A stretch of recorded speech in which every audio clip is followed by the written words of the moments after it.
At kahit alam mo sa isang bahagi ng iyong isipan na maaaring mangyari ito, hindi mo talaga ito pinag-iisipan ng malalim. Ngunit ngayon, may nangyayari sa loob ng mga pader ng Buckingham Palace. At ang nangyayaring ito ay hindi biglaan. Ito ay unti-unting nabuo sa loob ng 3 dekada.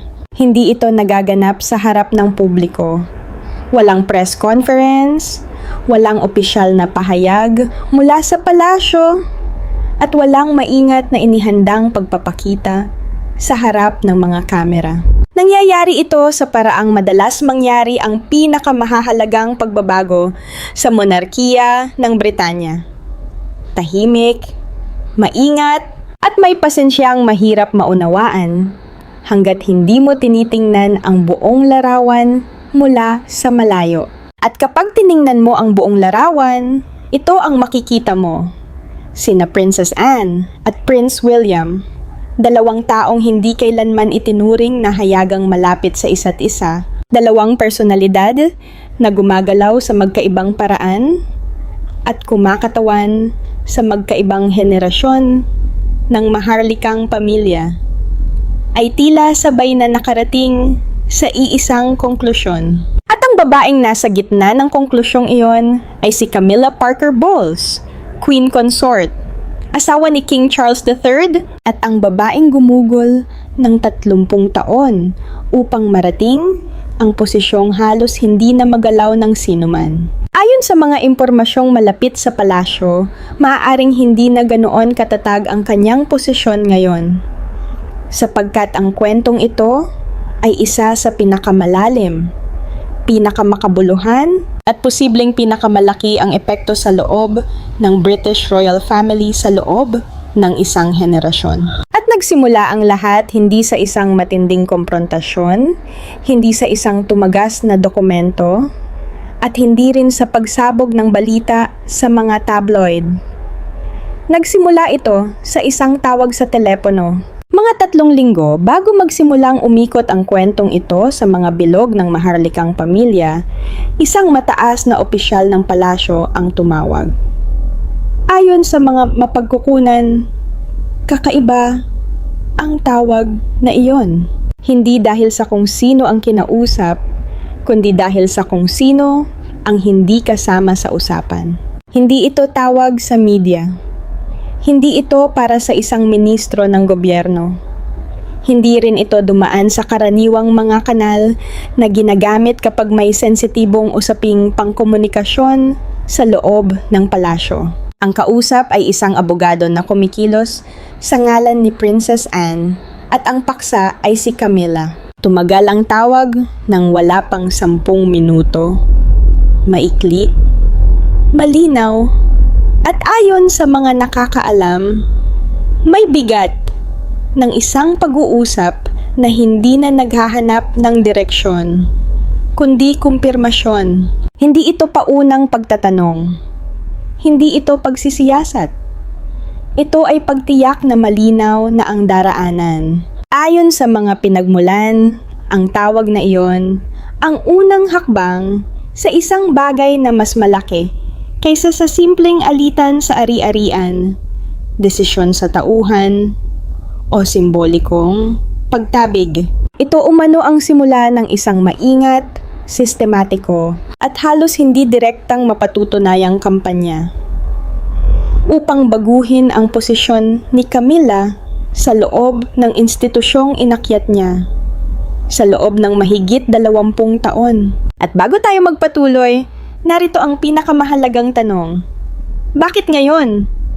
Bakit sa taong 2026? Pagkatapos ng 30 taon ng katahimikan, matapos ang 3 dekadang pagtatago ni Princess Anne ng kanyang mga pribadong paninindigan sa likod ng disiplinadong anyo sa publiko, bakit ngayon niya umano piniling kumilos? May 2 bahagi ang sagot at kailangang maunawaan ang 2. Ang unang bahagi ay si Prince William at ang bagong kapangyarihang taglay niya. Sa nakalipas na 18 buwan, hindi na lamang siya ang tagapagmana ng trono. Hindi na siya ang lalaking naghihintay lamang sa tabi habang ang kanyang ama ang namamahala sa institusyon. Gumagawa na siya ngayon ng tunay na mga desisyon na may tunay na epekto. Pinakamalinaw itong makikita sa Duchy of Cornwall. Tinatayang nagkakahalaga ito ng 1.2 bilyong libra. Lupa, ari-arian, puhunan, at mga negosyo na naipon sa loob ng halos 700 taon ng pamamahala ng maharlikang yaman. Kasama rito ang mga bukirin, holiday cottages, mga lupain sa Isles of Scilly, karapatan sa lupain ng Dartmoor, at mga pamumuhunang komersyal na kumikita ng humigit kumulang 30 milyong libra sa loob lamang ng 1 taon. Lahat ng ito ay nasa direktang kontrol ngayon ni William. Hindi niya kailangan ang pahintulot ni Charles. Wala siyang kailangang hintaying komite o proseso ng institusyon na maaaring magpabagal o magbago sa kanyang layunin. Yung Duchy of Cornwall ay pag-aari ng Prince of Wales. At mula nang pumanaw si Queen Elizabeth II, si William na ang Prince of Wales. Ayon sa mga pinagmulan, ginagamit ni William ang kapangyarihang ito ng may matinding katumpakan. Isang bagay na ngayon pa lamang lubos na nauunawaan ng mga taong malapit kay Camilla. Isa sa pinakamalinaw na senyales nito ay ang nangyari kay Annabel Elliot, na kababatang kapatid ni Camilla. Bilang interior designer, halos 20 taon siyang nagtrabaho sa mga ari-arian ng duchy noong si Charles pa ang may kontrol. Ngunit nang si William na ang namahala, bigla siyang nawala sa payroll ng duchy. Walang pampublikong alitan. Walang pahayag. Walang paliwanag sa press. Isang pangalang lumitaw sa mga talaang pinansyal sa loob ng halos 2 dekada ang bigla na lamang tumigil sa paglitaw. Ayon sa mga ulat, kumikita siya noon ng mula 19,000 hanggang 82,000 libra kada taon, depende sa proyekto. Ngunit nang mapasakamay ni William ang kontrol, nawala ang kita at ang simbolikong lapit nito sa korona. Isipin ang mensaheng ipinadala nito. Hindi lamang kay Annabel Elliot, hindi lamang kay Camilla, kundi sa bawat taong nasa loob at labas ng institusyon na nagmamasid kung anong uri ng prinsipe ang nais maging ni William. Hindi niya pinalitan si Annabel ng isang walang kinikilingang tauhan. Sa halip, nagpasok siya ng sarili niyang mga tao, mga kaibigan, mula sa kanyang personal na bilog, mga ninong at ninang ng kanyang mga anak, at mga taong ang katapatan ay nakatuon mismo sa kanya. Napansin ito ng mga royal commentator at inilarawan nila ang desisyong iyon bilang isang hakbang na nagdulot ng malalakas na alon sa loob ng palasyo. Ang desisyong iyon ay isang pahayag at ayon sa mga pinagmulan, pinanood iyon ni Princess Anne at lubos niya itong sinang-ayunan. Dito umano, nagsimula ang alyansang maaaring nagbago sa lahat. Dahil ayon sa mga mapagkukunan, ang pagtanggal kay Annabel Elliot ang nagbukas ng pag-uusap sa pagitan ni Anne at William. Isang pag-uusap na matagal nang naghihintay na mangyari. 2 tao na dumating sa iisang konklusyon mula sa magkaibang landas sa halos iisang panahon. Tapos na ang paghihintay. Tapos na ang pagpapahintulot na manaig ang katapatan sa institusyon laban sa sariling paninindigan. Tapos na ang panonood habang ang babaeng matagal na iniugnay sa pagdurusa ni Diana ay patuloy na nakaupo sa mga espasyong pinaniniwalaan umano ni Anne at William na kabilang sa alaala at pamana ni Diana. Si Princess Anne ay 75 taong gulang. Mahigit kalahating siglo na siyang nagtatrabaho para sa maharlikang pamilya. Nasaksihan niya ang lahat. Ang mga relasyon sa labas ng kasal, ang paghihiwalay, ang panayam sa panorama, ang diborsyo, at ang pagkamatay ni Diana. Pinroseso niya ang lahat ng ito sa paraang kilala siya. Pribado, profesional, at may disiplinang dahilan kung bakit siya isa sa pinakiginagalang na senior royals sa makabagong kasaysayan ng institusyon. Ngunit sa ilalim ng disiplinang iyon, ayon sa mga pinagmulan, may matagal na paninindigang hindi kailanman nawala. Isang pananaw tungkol sa ginawa ni Camilla kay Diana, tungkol sa ginawa ng institusyon kay Diana, at kung karapat-dapat ba ang babaeng naging bahagi ng mga pangyayaring iyon sa posisyong tinatamasa niya ngayon. Ayon sa mga ulat, dinala ni Anne ang paninindigang iyon sa loob ng 30 taon. At ngayon, umano, ay nagpasya siyang kumilos. Sina Anne at William, ayon sa mga pinagmulan, ay bumuo ng isang uri ng dalawang harap na operasyon. Si Anne, dala ang kanyang autoridad sa institusyon, mga dekadang relasyon, at access sa isang bagay na babalikan natin. At si William, dala ang kanyang kontrol sa pananalapi, personal na kasaysayan, at matinding determinasyon. Kasaysayan at pera. Nakaraan at hinaharap. Sabay na binabago ng 2 taong may pinakamalalim na personal na dahilan upang gawin ito. Ang ikalawang bahagi ng sagot ay si Diana at isang silid. Sa Agosto 31, 2027, sasapit ang 30 taon mula nang mamatay si Diana sa tunnel sa Paris.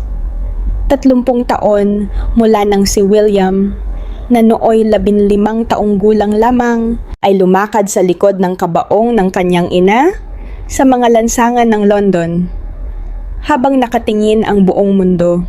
Ngayon, siya ay 43 taong gulang, asawa, ama ng 3 anak, at sa halos 30 taon ng kanyang pampublikong buhay, hindi siya kailanman nagbigay ng tuwirang pahayag na nag-uugnay sa kanyang damdamin kay Camilla sa mga pinagdaanan ng kanyang ina.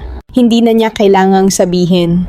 Matagal nang nagsasalita ang kanyang mga kilos. Ngunit ayon sa mga pinagmulan, may nagbago nitong mga nakaraang buwan.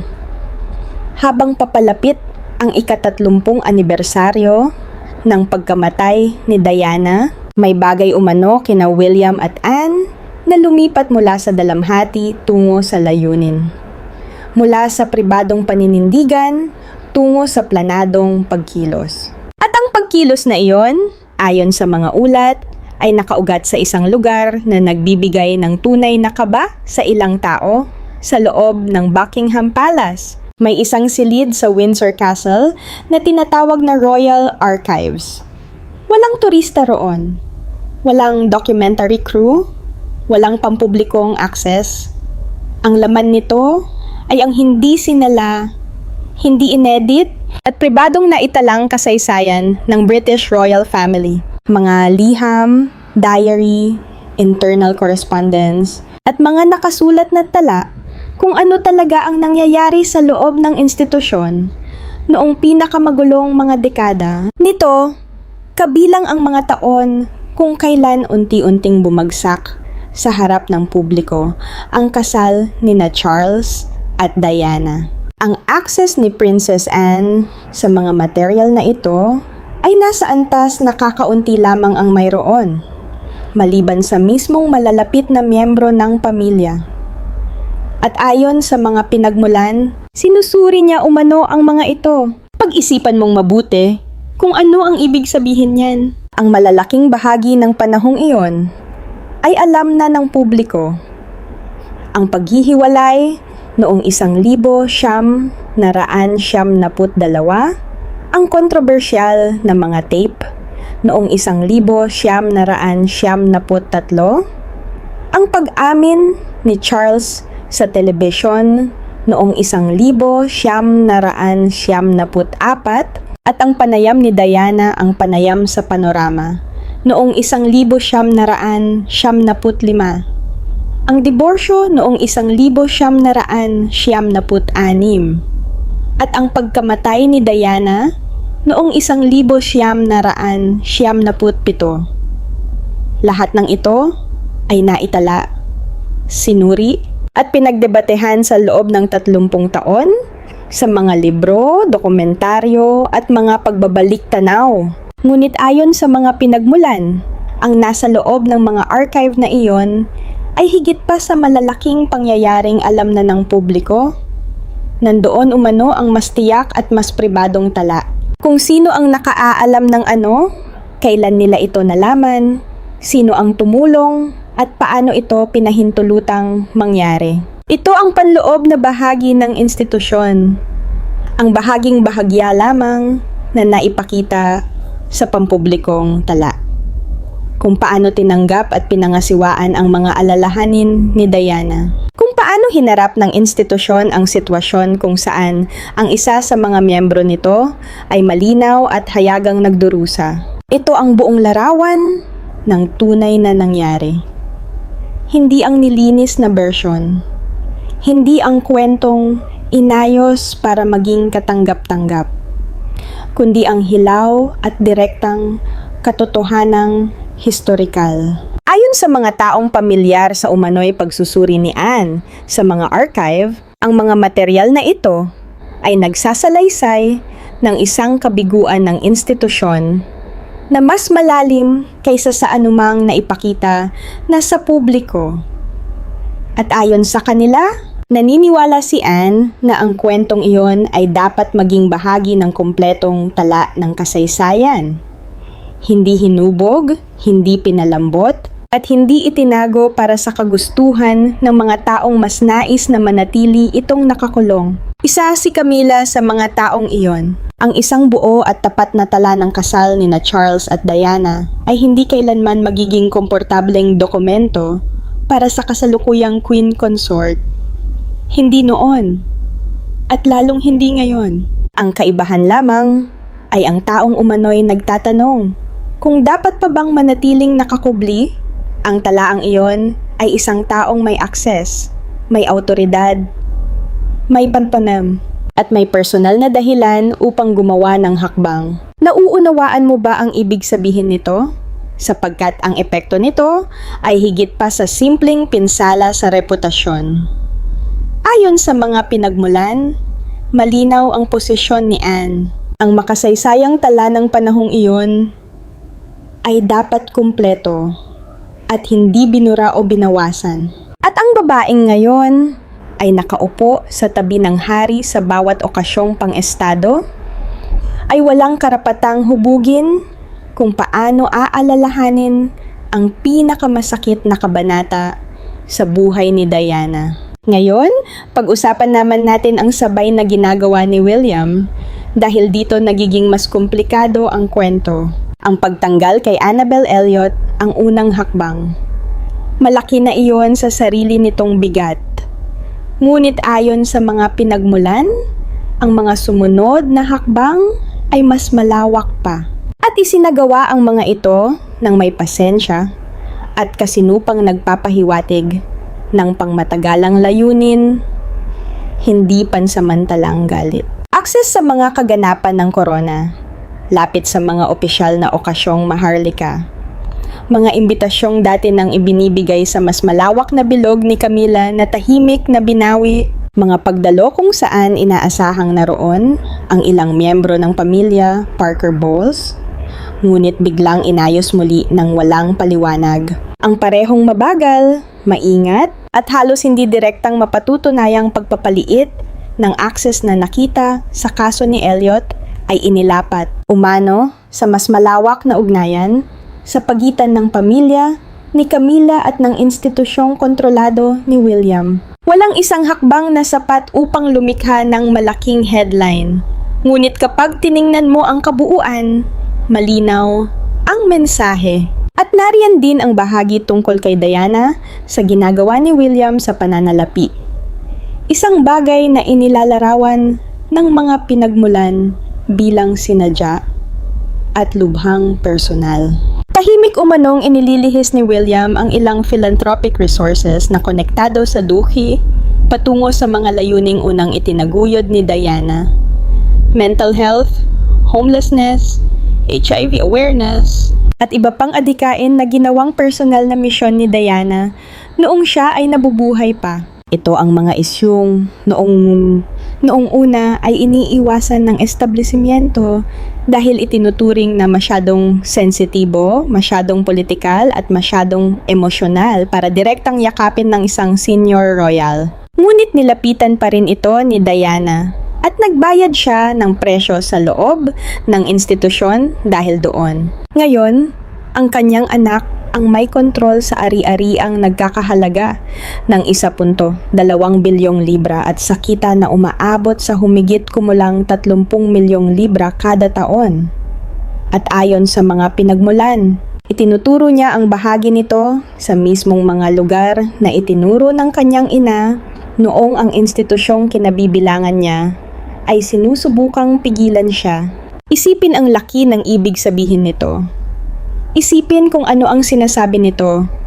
Hindi sa pamamagitan ng pahayag, hindi sa press release, kundi sa mismong paraan kung paano gumagalaw ang pera sa loob ng institusyong kontrolado na ngayon ni William. At may isa pang larangan, ang digmaang seremonyal. Apektado rin umano ang seremonyal na posisyon ni Camilla.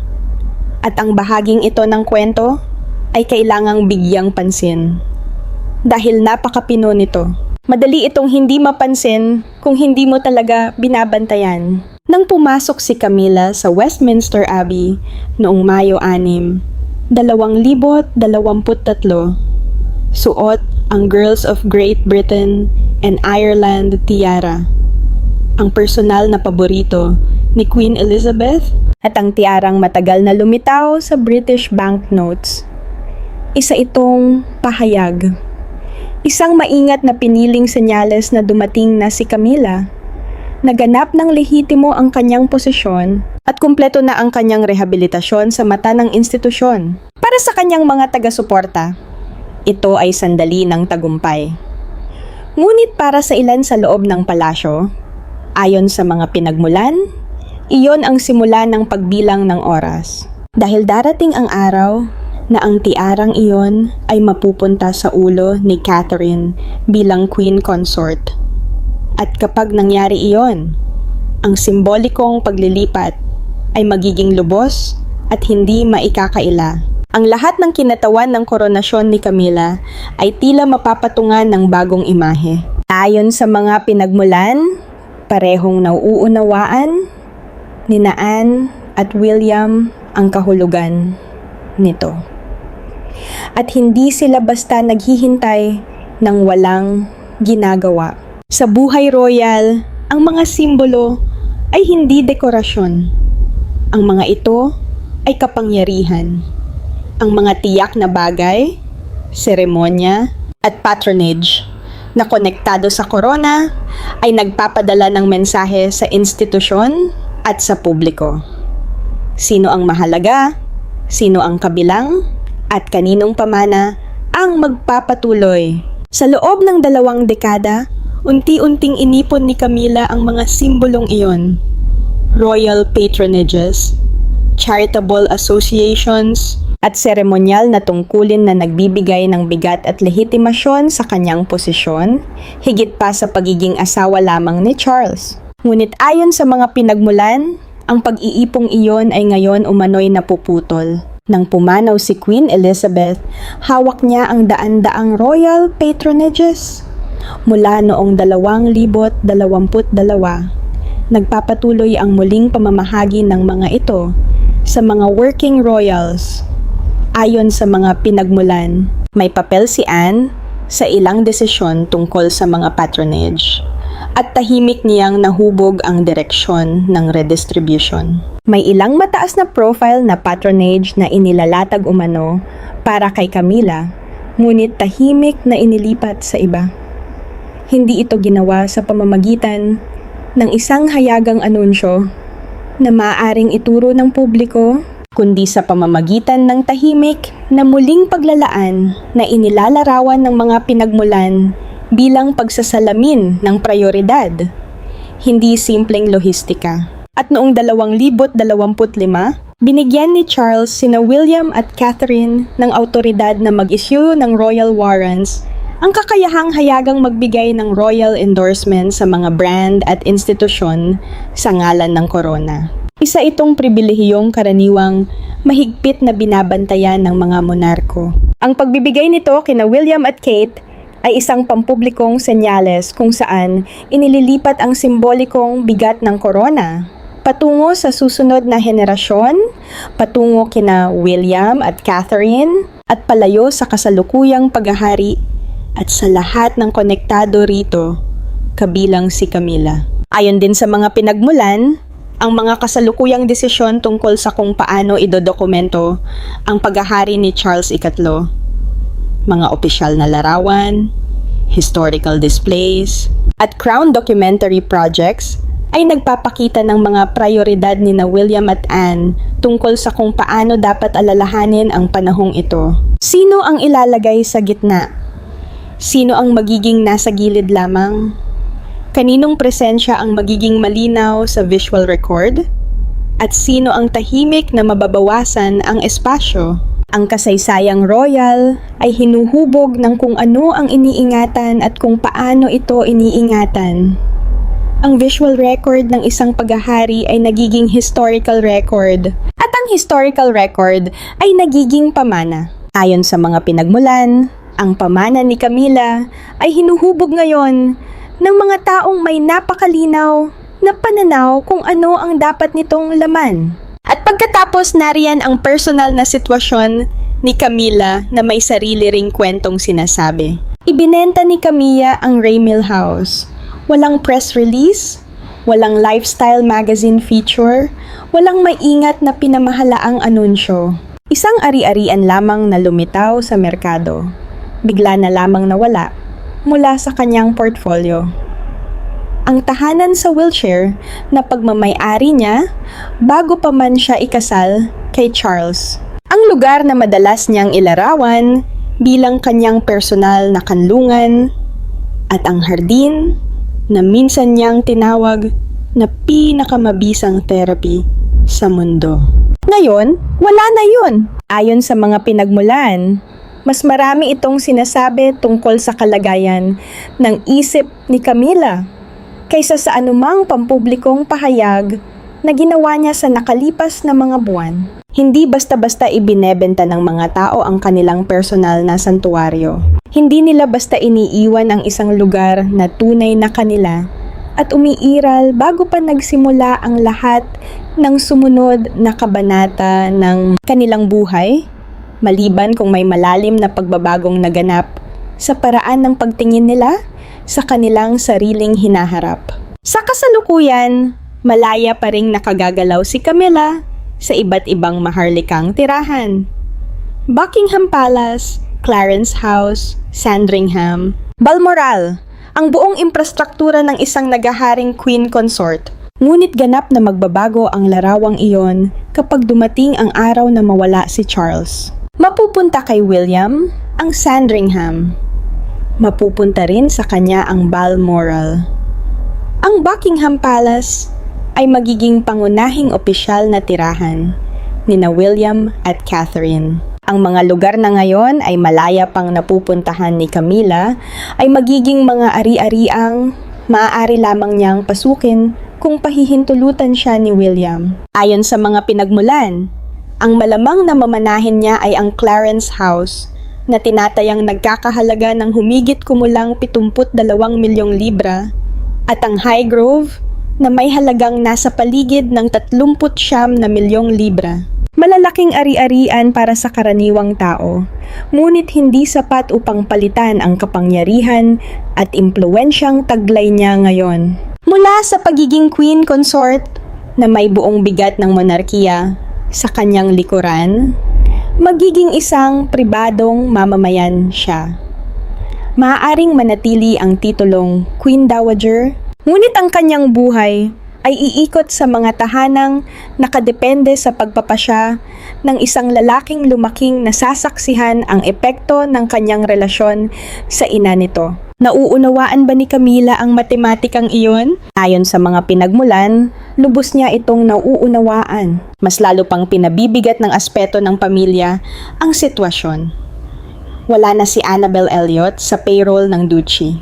Ang access ni Tom Parker Bowles sa ilang royal spaces ay umano'y nabawasan matapos ang insidente sa Balmoral. Unti-unti ring lumiliit ang presensya ng pamilya Parker Bowles sa mga kaganapang may kaugnayan sa corona. 20 taon ang ginugol ni Camila sa pagbuo ng isang network ng access at impluensya para sa kanyang mga anak at kapatid sa loob ng institusyong kanyang pinasukan. Ngunit ayon sa mga pinagmulan, unti-unti itong binabaklas ni William, piraso-piraso, sa paraang nagpapakita ng malinaw na pangmatagalang layunin. Pagkatapos ay dumating ang usapin ni Sarah Ferguson, isang problemang tila hindi kayang kontrolin ni Camila. Lumitaw ang pangalan ni Ferguson sa mga dokumentong may kaugnayan sa kaso ni Jeffrey Epstein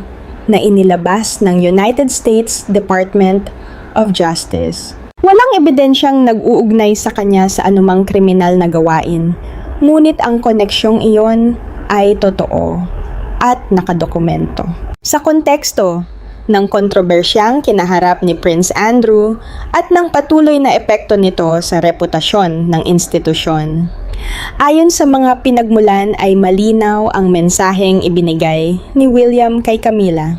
Ilayo ang sarili kay Ferguson ng hayagan at permanente o tanggapin ang mga kahihinatnan ng pagkakaugnay na iyon. Hindi umano lubusang sumunod si Camila. Para sa kanya, ang pagputol ng pagkakaibigang mas matanda pa kaysa sa kanyang buhay bilang royal ay hindi lamang mahirap, kundi tila hindi rin makatarungan. Ngunit para kay William, ang pagpapatuloy ng pagkakaibigang iyon ay isang halimbawa ng mahinang paghuhusga. Eksaktong uri ng desisyong nagbibigay katwiran sa kanyang mga pangamba tungkol sa kinabukasan ni Camila bilang kinatawan ng institusyon. Hanggang ngayon, wala pa ring malinaw na resolusyon ang alitang iyon. At ayon sa mga pinagmulan, bawat linggong lumilipas ay unti-unting nababawasan ang impluensya ni Camila sa loob ng palasyo. Pag-isipan ang posisyong kinalalagyan niya. Nasa pagitan siya ng personal na katapatan at ng pangangailangang mabuhay sa loob ng institusyon. Hindi niya kayang talikuran ang isang kaibigang 40 taon ng bahagi ng kanyang buhay nang hindi isinusuko ang mahalagang bahagi ng kanyang pagkatao. Ngunit hindi rin niya kayang panatilihin ang pagkakaibigang iyon nang hindi binibigyan si William ng isa pang dahilan upang higpitan ang kanyang posisyon. Walang madaling paraan palabas. At sa gitna ng lahat ng ito ay si Charles. Ayon sa mga pinagmulan, noong Pebrero ng taong ito, ay tumawag siya kay Princess Anne sa isa sa pinakamahirap na pag-uusap na naganap sa pagitan nilang magkapatid sa loob ng maraming dekada. Hindi ito puno ng galit, hindi ito puno ng paratang. Tahimik ito, masakit. Isang pag-uusap ng lalaking lubos na nauunawaan kung ano ang ginagawa ng kanyang kapatid at kung bakit niya ito ginagawa. Ngunit wala siyang sapat na paniniwalang moral upang pigilan ito. Tumagal ang tawag ng 40 minuto at natapos ito ng walang anumang napagkasunduan. Iyon pa lamang ay marami nang sinasabi tungkol sa tunay na kalagayan ni Charles. Siya ay 76 na taong gulang. Noong Pebrero 2024, inihayag na siya ay may cancer.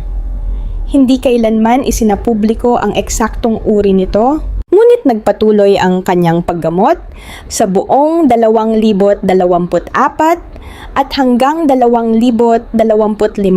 Patuloy niyang ginampanan ang kanyang mga tungkulin sa publiko ng may kahanga-hangang disiplina.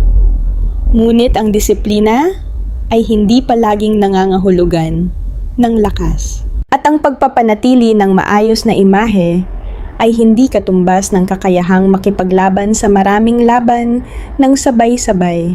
Ayon sa mga pinagmulan, malaki ang ibinaba ng kanyang enerhiya para pamahalaan ang masalimuot na dinamika sa loob ng pamilya sa nakalipas na 18 buwan. At ang pagtatanggol kay Camilla laban sa mga hakbang na umano'y ginagawa ni na William at Anne ay mangangailangan ng eksaktong uri ng matagal at nakakapagod na pakikibaka na pinakamahirap niyang gawin ngayon. Kung ipagtatanggol niya si Camilla, kailangan niyang sabihin kay William na ibalik ang access at mga pribilehiyong sadyang inalis nito. Ngunit alam niyang hindi susunod si William.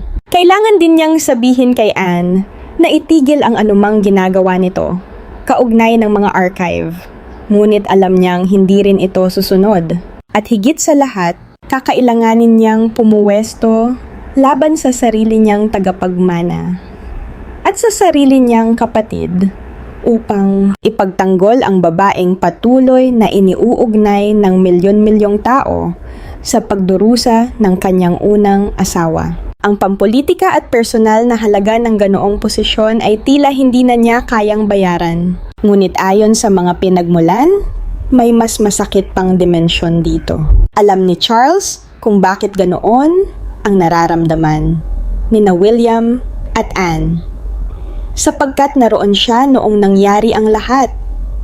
At sa maraming paraan, siya mismo ang dahilan kung bakit umiiral ang sakit na iyon. Paano mo kokontrahin ang dalamhati ng iyong anak para sa kanyang ina kung bahagi ka ng dahilan kung bakit nabuo ang dalamhating iyon? Paano mo sasabihin sa iyong kapatid na mas mahalagang protektahan ang posisyon ng iyong asawa kaysa igalang ang alaala ng babaeng direktang nasaktan dahil sa iyong mga desisyon? Ayon sa mga pinagmulan, hindi magawa ni Charles ang alinman sa mga argumentong iyon ng may buong paniniwala sapagkat sa kaibuturan ng kanyang sarili ay hindi rin niya lubos na pinaniniwalaan ang mga ito. May isang komento umano siyang ginawa sa isang senior aide sa panahong ito na inilarawan ng mga pinagmulan bilang napakabunyag. Hindi siya nagpakita ng galit kay William. Hindi siya nagpahayag ng pagkadismaya kay Anne. Sa halip, ipinakita niya ang pag-unawa. Pag-unawa ng isang taong batid na ang mga kumikilos laban sa kanyang asawa ay ginagawa iyon dahil sa mga pangyayaring siya mismo ang tumulong lumikha. At marahil, iyon ang pinakamabigat na katotohanan sa buong kwento. Dahil sa huli, ayon sa mga pinagmulan, hindi ito simpleng paghihiganti. Hindi lamang ito tungkol kay Camilla. Ito ay tungkol sa kung anong uri ng monarkiya ang maiiwan sa susunod na henerasyon at kung paano aalalahanin ng kasaysayan ang mga taong humubog dito. Masakit na nauunawaan. Nanalo siya sa laban. Nakuha niya si Charles. Nakuha niya ang titulo. Nakuha niya ang koronasyon, ang tiara, at ang upuan sa tabi ng hari sa bawat okasyong pang-estado. Nakuha niya ang lahat ng ipinaglaban niya sa loob ng 30 taon. Lahat ng bagay na sa loob ng 2 dekada ay sinasabi ng publiko na hindi niya kailanman makukuha. Ngunit ang tunay na digmaan ay hindi kailanman tungkol kay Charles. Hindi ito tungkol sa titulo, korona, o sandali ng koronasyon. Ang digmaan ay tungkol kay Diana, sa kung ano ang kanyang kinatawan at kung ang institusyong minsan niyang sinubukang baguhin ay magiging karapat-dapat ba sa presyong kanyang ibinayad. Ayon sa mga pinagmulan, iyon ang institusyong binubuo ngayon ni na William at Anne, hindi para maghiganti para kay Diana, kundi upang ipagpatuloy ang pamana niya. At laban doon, walang malinaw na estratehiya si Camilla. Hindi mo kayang kontrahin ang isang pamana. Hindi mo kayang litisin ang dalamhati. Hindi mo kayang talunin sa taktika ang isang anak na nasaksihan ang pagkawala ng